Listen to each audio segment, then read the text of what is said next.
C.E. Lawrence, eponymously of Arabia, but very much an Englishman, favored pinching a burning match between his fingers to put it out. When asked by his colleague, William Potter, to reveal his trick, how is it he so effectively extinguished the flame without hurting himself whatsoever, Lawrence just smiled and said, "The trick, Potter, is not minding it hurts."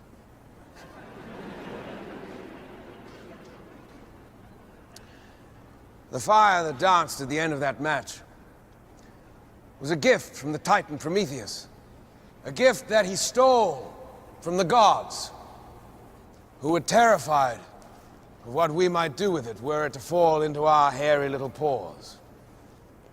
When Prometheus was caught and brought to justice for his theft, the gods, well, you might say they overreacted a little.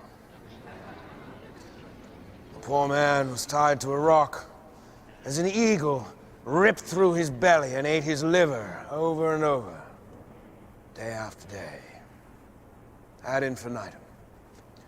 All because he gave us fire, our first true piece of technology. Fire.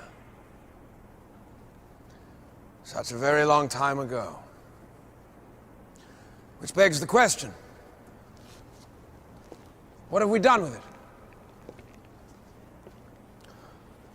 100,000 BC, stone tools. 4,000 BC, the wheel. 800 BC, sundial. 9th century AD, gunpowder. Bit of a game changer, that one. 1441, the printing press. Only slightly less impactful. 19th century, steam engine, railway, eureka, the light bulb. 20th century, the automobile, television, nuclear weapons, spacecraft, internet. 21st century, biotech, nanotech, fusion and fission and M theory. And that was just the first decade. We are now 3 months into the year of our Lord, 2023. At this moment in our civilization, we are on the verge of terraforming planets undiscovered just a decade ago. We have identified the genetic chain of events behind 98% of cancers. A chain we have broken, effectively curing them. We can create cybernetic individuals who, in just a few short years, will be completely indistinguishable from us. Which leads to an obvious conclusion. We are the gods now.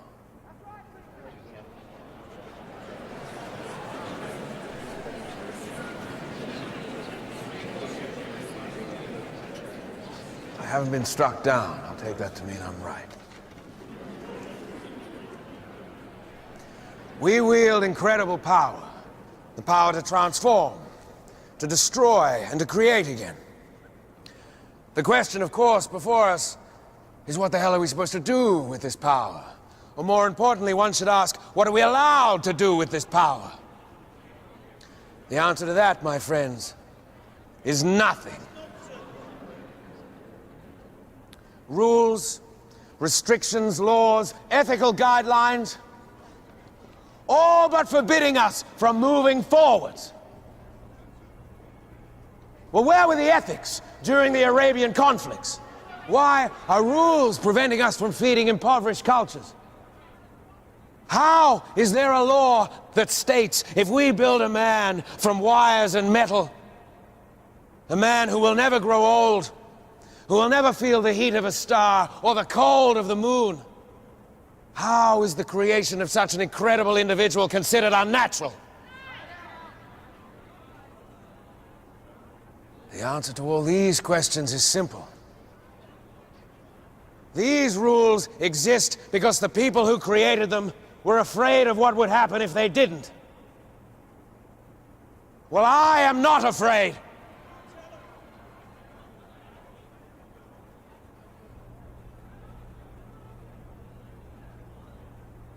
For those of you who know me, You will be aware by now that my ambition is unlimited. You know that I will settle for nothing short of greatness, or I will die trying. For those of you who do not yet know me, allow me to introduce myself. My name is Peter Wayland, and if you'll indulge me, I'd like to change the world.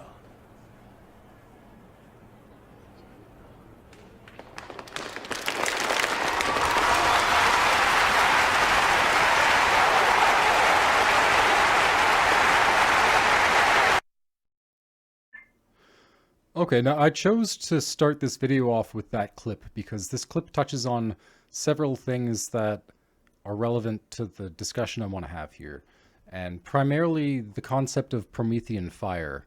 I think that much like how it took man thousands of years to get from the point where we learned how to harness fire to get to jet engines, I think Satoshi Nakamoto gave us something very much like Promethean fire. It's something that the gods don't want us to have, and it's going to take us a little while to figure out what to do with it. And I think in the 15 years since the creation of Bitcoin, you've seen that the interest in blockchain, generally speaking, has been in just degenerate gambling.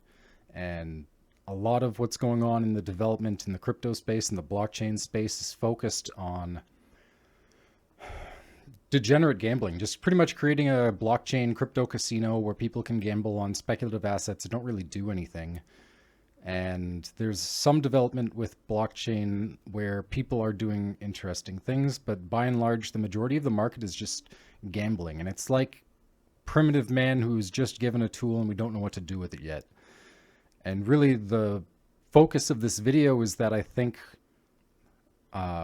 I found a way to do something more useful with blockchain than what we're really doing with it. And I think the appropriate use of this technology isn't just to speculate and gamble on, but it's to empower us again, to take power back from the people who have centralized it into their hands. We're going to have to use blockchain pretty much to expel the corruption in our governments worldwide. Because no matter which country you're in, your government is pretty much just using you as a slave.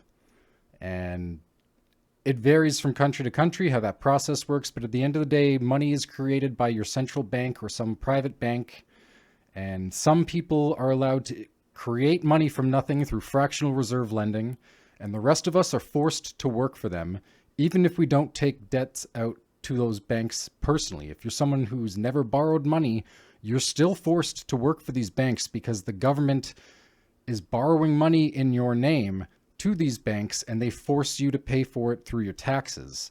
So they can force you to work for these bankers. And that's just the way of the world right now. And I think when Satoshi Nakamoto gave us Bitcoin, he gave us Promethean fire, and we have not figured out how to use that properly yet. But I really truly believe that the appropriate use of this technology is to take all the power back that we've given to our governments and give it back to the people. That's really what I think the appropriate use of this technology is. But there's obviously people in power right now who see that and who recognize that themselves, and they're going to try to use this technology to control us. And I think there's like 130 different countries right now that are working on central bank digital currencies. These people are going to try to use this technology to keep us in a horrible, horrible state of servitude to them, where they can force us to work for them. And really, it's just the evolution of slavery. It didn't end when we abolished slavery in North America. Even the official form of slavery that you imagine, where people are forced to work for their whole lives, that still exists. Like, look at where cobalt and lithium is mined. We never abolished slavery. And in the places where people think they abolished slavery, it actually didn't get abolished. It changed forms so that the average person is now, every single person in most societies is forced to give a decent percentage of their life to bankers who have done nothing in exchange for that percentage of their life. And it amounts to modern day slavery, where I'll use my own country as an example. In Canada, our central bank was nationalized in the 30s so that we would never have to borrow money from bankers who create that money from nothing. Because when you're taking on debt from people who issue that debt from nothing, they're doing nothing, and you're forcing your citizenry to pay off that debt. So you're forcing your citizenry to work as slaves for bankers who have created money from nothing. And this is something that people really don't understand. When you try to explain it to people, their eyes gloss over. If you get into monetary policy, people just stop listening. Like, it's something that people just don't care about. And I don't know how we can make people care about that, but it's something that it's becoming obvious now to people. Look at these Western countries that are being inundated with immigration, and it's becoming so unaffordable to live in these Western countries. People are starting to notice now. And I'll tell you right now, I'll use my own country as an example. Canada has massive problems with housing and the cost of living. And it's largely because we've taken in way too many people in way too short a period of time. And nobody in the country likes that this is happening. But all of our political parties support mass immigration. And do you know why they all support it? It's because our banks have tapped out the domestic population. Canadians have some of the highest household debt in the world. And for years now, they've been pushing mass immigration policies on all of our political parties. There's no objection within any of our political parties to mass immigration because these banks need new people to lend money to. And they know that Canadians are tapped out. So we're really just immigrating more people into the country than the country can handle to satisfy the needs of the banks who want more people to lend money to so that they can maintain their profit margins year over year. And you see this happening in many other places in the Western world where this boom of mass immigration is happening against the will of the domestic population. It's causing a big spike in housing costs, and it's causing a big spike in the cost of living because they don't have the infrastructure in place to handle all these new people. And it's strictly being done to satisfy the will of the banks who want more people to lend money to. And most people really don't understand that. And it's really sad. I've been gone for the last 2 years. I haven't been in Canada. It's so sad to see that people are turning against new immigrants. And again, the problem with the cost of living is due to immigration, but it's not the fault of the people who moved here. You can't direct your anger at people that are just looking for a better life in this country. They're not the ones that are intentionally holding you down. Like, new immigrants are not our enemies. The people governing us and intentionally screwing us over for their own financial gain, the people behind the politicians that are actually calling the shots in our country, are our real enemies. It's not these people. And they're trying to drive a wedge between us and new immigrants so that we don't go after the people who are really our enemies, which are this cabal of banks and financial institutions who really wield power in the world more so than the politicians we vote for do. And this has never been more clear in human history. I'm so glad that I waited until after that debate with Joe Biden and Donald Trump to make this video, because look at that. You know Joe Biden is not running the United States of America. Nobody in their right mind will really believe that. You have to be a naive child to genuinely believe that that senile old man is calling the shots in the United States. There's a power beyond the throne, and it's the banks. It's the financial institutions. It's the financial power in the world that is using us all as slaves. These are the people who are really in control. I chose this video because Peter Wayland in this clip talks about the idea that he mentions the idea of men thinking of themselves as gods. And I truly believe that the people ruling our world, the people who control these financial institutions, they think of themselves as the gods of this world. They really do think of themselves as the gods of mankind, that they control this planet, that they own us, and that they're almost like a superior being to us. That's genuinely how I believe these people think of themselves, just through my interactions of having dealt with some of them. They have like a god complex where they see themselves as the gods of this world. And I'll entertain that just in, just to use this term, that we need to form a new covenant with these people. And I use that in the blockchain sense of the word. one of the biggest problems that we have is that these people can just take as much money from us as their reckless borrowing and spending demands. You do not pay taxes to fund the essential functions of your government. An enormous quantity of the taxes that we pay go to absolute bullshit that our government should not be forcing us to pay for. And it's one thing to say that you should be taxed to pay for the military or the roads and all those other things that we actually expect our government to provide us. But so much of what our government takes from us is money that they spend on bullshit, and it's honestly just corruption. A lot of the money that's taken from us is just doled out to the friends of politicians, the family members of politicians. Look what happened during COVID. All of the signs that were made in the stores, guess who's, like, the government gave contracts to all these people to create signs in stores. They gave it to their friends. Do you know how much wealth was stolen from us over the pandemic by our politicians who just took our money and then gave contracts to their friends? The corruption is plain as day for everyone to see now, and I think everybody has a good sense of it now. Even people who aren't into conspiracy theories, who don't know how our banking works, everybody has this innate sense that we're getting fucked by our governments. Everybody feels it. Look around, everybody knows it. And we're not naive children, even though they want to treat us like naive children. We're not naive little children anymore. We see what they're doing to us. There's a growing body of people that grows every day who sees exactly how we're getting screwed by our own governments. And it's not going to be easy to take power back from these people. I don't have a simple solution to that. I have a simple solution in terms of a game plan, but enforcing that and forcing our government to do these things is going to be a video, a topic for a separate video entirely that I'll have to do at a later date.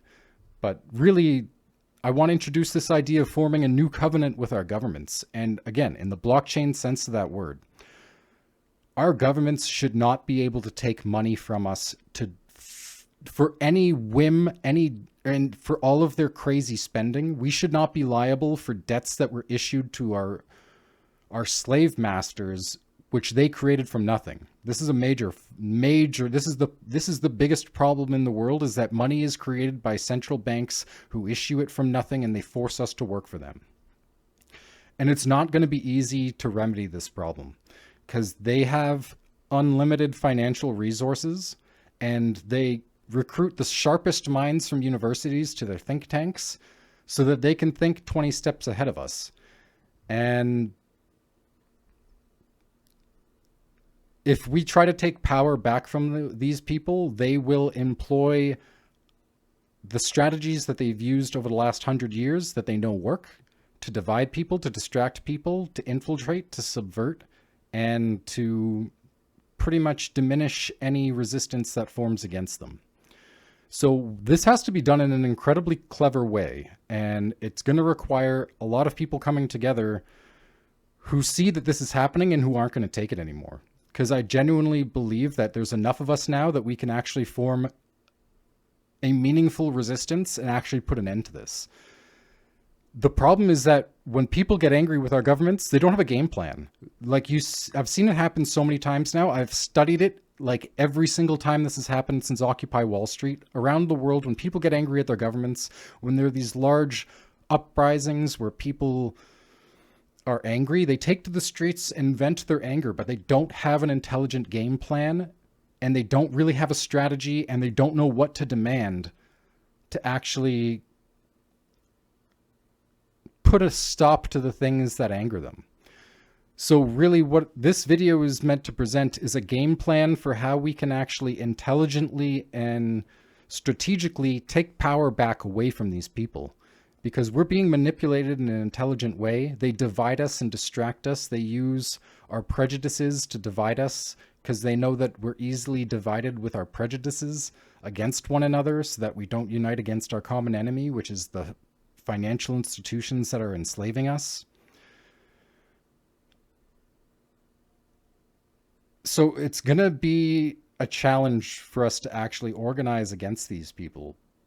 But when people get angry, they need to have a game plan. And really what I want to lay forward here is just a game plan, because I don't think people are just going to do this. People are always going to be led astray by the media. I mean, the media is pretty much just this laser light. We're like cats chasing a laser. They just divide us and distract us. And anytime our attention focuses on something important like this, they find some way to distract us. And honestly, I think what we saw during COVID was a very intelligent and calculated way of dividing the public further. And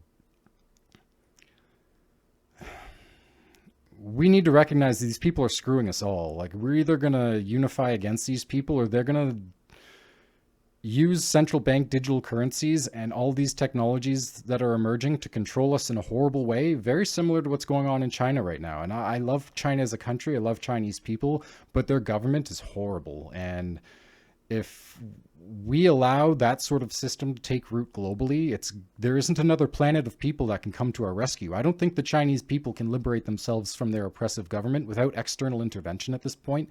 And if that kind of system takes root globally, there isn't a planet B that's going to come to our rescue. And I think the biggest problem now is that everybody expects someone else to rescue us. There isn't going to be someone who we elect who's going to fix these things.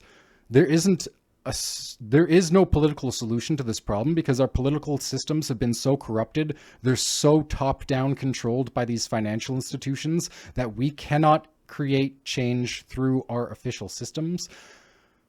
At least not yet. I think we have to keep these systems in place. I absolutely am not advocating for some sort of violent revolution where we remove these people, because I think they actually may benefit from that if we try to do this. And that's not a winning strategy for us. We'll throw the baby out with the bathwater if we do that, and we'll end up in some terrible situation that's worse than the situation we're in now if we try to start a violent revolution against these people, because they've almost certainly planned for that, because they expect us to behave in an unintelligent and stupid way where we'll vent our anger in the streets with no game plan or strategy. This video is just a game plan and a strategy so that when people actually get angry, they can take to the streets and demand something meaningful, that we can actually demand a change that will better things and not set us back and put us into some horrible situation. And what we need to demand is that we form a new covenant with these people. And when I say that, I mean these people should not be allowed to just take a percentage of our lives to spend it on whatever. When you pay your taxes should be paid into a covenant that can only be spent on the essential functions of government. That's the appropriate application of blockchain technology. That's not us burning a bushfire. That's the steam engine. All right. Like, this is just, we have to take this technology and apply it in the correct way. If you want to go and develop a shitcoin casino and all these different blockchains, go right ahead. That's not what I'm interested in. I want to create a system where we take all the power back that we've given to these horrible people who at one point may have actually been good stewards of humanity. I think if you look over the last 100 years, we enjoy a much higher standard of living than like the King of England did 100 years ago.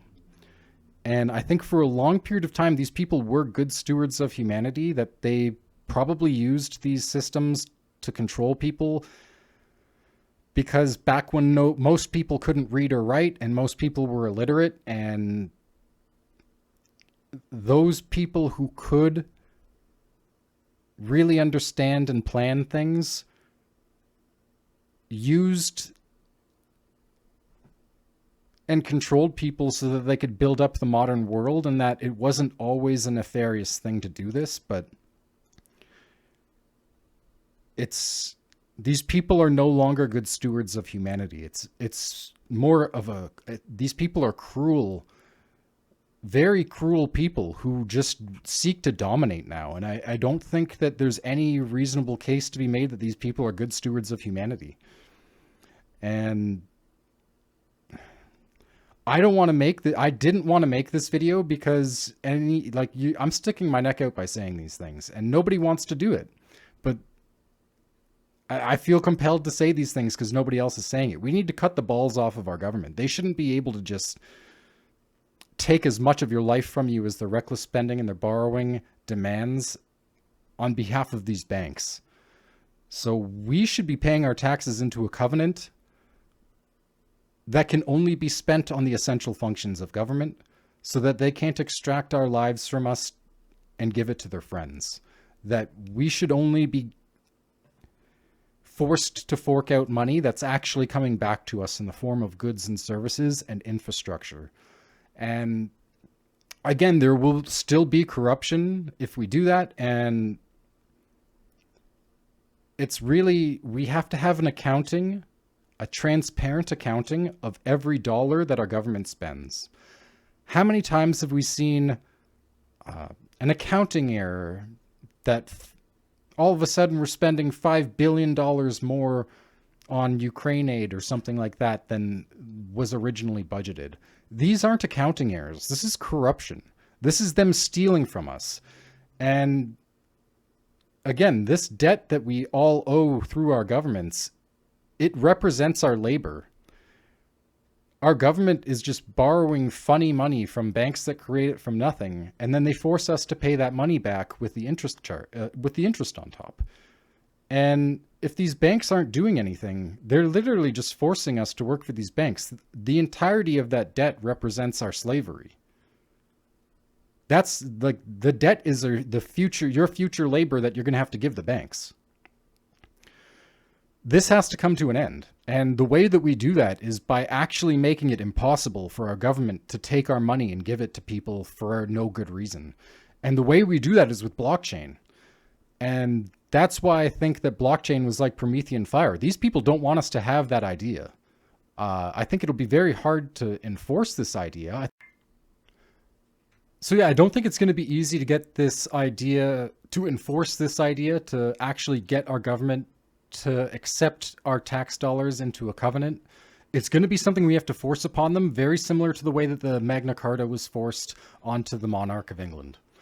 We're going to have to stand up for ourselves and say, you're not doing this to us any longer.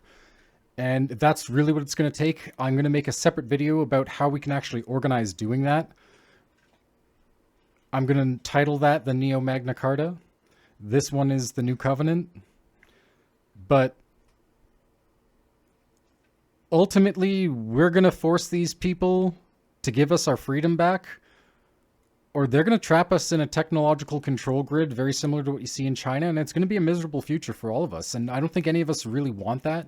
And really, I think it's going to come to this point where people aren't going to want to try to even stand up to their government until they probably try to issue these central bank digital currencies. And I think there's a lot of unified people really don't want that system. And when they try to force that system on us, that's when we have to say, no, actually, we're going to you're not putting the shackle on us. We're going to put the shackle on you. The government shouldn't be chaining us with digital ID and central bank digital currencies. We have to put the chains on our government. These people are like titans that need to be, like, Zeus needs to come down from the sky and put these titans back in their place, because these people are monsters just wreaking havoc over the earth. They've enslaved almost all of humanity through their financial control, and we need to take that control back. It's not going to be easy, but this is the battle for humanity, and this is the reality of the world that we live in right now. As much as people don't want to face that reality and they want to pretend that they can vote for someone who's going to fix all this, there's nobody coming to save us. We're going to have to stand up for ourselves and do this ourselves, or we're all going to fucking fall victim to these people, because they've been planning this for a very long time. They have unlimited financial resources. They have the sharpest minds in the world working for them in think tanks where they plan this out many years in advance, and they've probably got plans in place to deal with formed resistance that organizes against them. So this is going to be a balancing act where if we try to take our power back from these people, it's going to be a battle. And it has to be an intellectual battle. We can't fight this on the streets. We can't resort to torches and pitchforks. If we try to go the torches and pitchforks route, we're going to lose. We are being manipulated in an intelligent and coordinated way. We have to form an intelligent and coordinated response so that we don't fall victim to the traps these people are obviously going to lay in front of us. These people are thinking many steps ahead of us, and the average person is just looking for the next paycheck. So organizing those of us who are just working paycheck to paycheck against these people who think this way and who plan this way, it's going to take some clever planning on our part. That's why I'm not revealing my entire plan in one video. There's going to be other follow-up videos to this. I'm going to have to drip this out. But yeah, this is how we take power back from these people. So it's not going to be easy to make this happen, and much like what was described in that video, we're going to have to hold the match. It's going to burn. We're going to have to not mind that it hurts. And I think if we indulge this idea, we can change the world. Because the owners of this country don't want that. I'm talking about the real owners now. The big, the wealthy, the real owners, the big wealthy business interests that control things and make all the important decisions. Forget the politicians. They're irrelevant. The politicians are put there to give you the idea that you have freedom of choice. You don't. You have no choice. You have owners. They own you. They own everything. They own all the important land. They own and control the corporations. They've long since bought and paid for the Senate, the Congress, the state houses, the city halls. They got the judges in their back pockets, and they own all the big all the big media companies. So they control just about all of the news and information you get to hear. They got you by the balls. They spend billions of dollars every year lobbying to get what they want. Well, we know what they want. They want more for themselves and less for everybody else. But I'll tell you what they don't want. They don't want a population of citizens capable of critical thinking. They don't want well-informed, well-educated people capable of critical thinking. They're not interested in that. That doesn't help them. That's against their interest. That's right. You know something? They don't want people who are smart enough to sit around the kitchen table and figure out how badly they're getting fucked by a system that threw them overboard 30 fucking years ago. They don't want that. You know what they want? They want obedient workers. Obedient workers. People who are just smart enough to run the machines and do the paperwork, and just dumb enough to passively accept all these increasingly shittier jobs with the lower pay, the longer hours, the reduced benefits, the end of overtime, and the vanishing pension that disappears the minute you go to collect it. And now they're coming for your Social Security money. They want your fucking retirement money. They want it back, so they can give it to their criminal friends on Wall Street. And you know something? They'll get it. They'll get it all from you sooner or later, because they own this fucking place. It's a big club, and you ain't in it. You and I are not in the big club.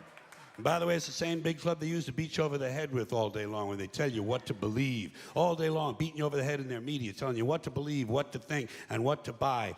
The table is tilted, folks. The game is rigged. And nobody seems to notice. Nobody seems to care. Good, honest, hard-working people, white collar, blue collar, doesn't matter what color shirt you have on. Good, honest, hard-working people continue. These are people of modest means. Continue to elect these rich cocksuckers who don't give a fuck about them. They don't give a fuck about you. They don't give a fuck about you. They don't care about you at all. At all. At all. Yeah. You know?